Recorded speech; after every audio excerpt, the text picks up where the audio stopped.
Hey guys, আসসালামু আলাইকুম। ঈদ বাংলা টিভিতে তোমাদের সবাইকে স্বাগতম। তো কেমন আছো তোমরা সকলে? রাত 2টা বাজে, আমার অনেক ক্ষুধা লেগেছে। তো মাকে বললাম যে ক্যারামেল পুডিং বানাতে। তো আমার মা তাই ঝটপট বানিয়ে ফেলছে। আমার মিষ্টি জিনিস অনেক পছন্দ, তাই তো ডালের ঘুটুনি দিয়ে আমার মা সবার ফার্স্টেই 8টা ডিমটাকে একদম ঘনভাবে করে নিতে এসছে। তো দেখতেই পাচ্তেছো কি আমার মা ঘন করে করার জন্য ডালের ঘুটুনিটাকে করছে। তো দেখো ঘনভাবে এটা হয়ে গেছে। আর ভিডিওটা এরকম এলোমেলো হয়েছে কারণ এই ভিডিওটা আমিই করছি। আর ওই দিয়ে আমার বোন অনেক কান্না করতেছিল। তো যাই হোক, আমার মা যেই পাত্রটাকে করবে ওইটাতে ক্যারামেল বানিয়ে নিতেছিল।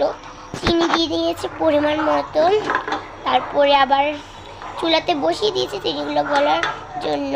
চিনি আবার বেশি দিলে কি হয়, ওই ক্যারামেলগুলো মানে বেশি কালো হলে, আবার চিনি বেশি হলে আবার মানে তিতা তিতা হয়।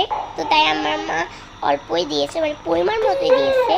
তারপরে এখানে আমার মা তো সব রাইস কুকারে বা প্রেশারে করে, কিন্তু আজকে প্রেশার কুকারে করে, কিন্তু আজকে ওই চুলাতে করবে। তো তাই জন্য পাতিলটা মানে বসিয়ে দিয়েছে পানি দিয়ে গরম হওয়ার জন্য।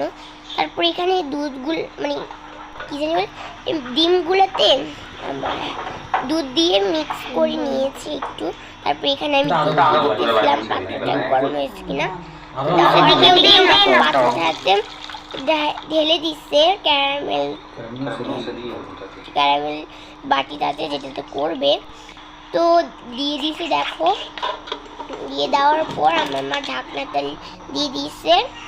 তারপর ওই পাতিলটাতে আমার মা একটা স্ট্যান্ড দিয়ে দিয়েছে, কারণ এরকম হলে তো পানিগুলো উঠে যাবে।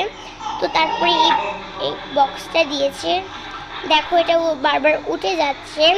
তো তাই আমার মা ওই শিলপাটা যাকে বলে ওটা দিয়ে দিয়েছে, কিন্তু দিলে ওটা ঢাকনা দেওয়া যাচ্ছে না, তাই ঢাকনার উপরেই দিয়েছে। তো এখন হয়ে গেছে, নামিয়ে নিচ্ছে আমার মা। যে দেখো ওইদিকে আমি আমার বোনকে ঘুম পাড়াইছি। তো দেখতেই পাচ্ছ আমার মা নামিয়ে নিয়েছে, এটা হয়ে গেছে রেডি। তো দেখো আমার মা উঠি এটাকে খুলে নিচ্ছে। এটা 1 মাস আগের ভিডিও, আমি এখন নতুন বাসায় ভয়েস দিতেছি। তো দেখো কি সুন্দরভাবে পুডিংটা হয়ে গেছে। আর কি আমি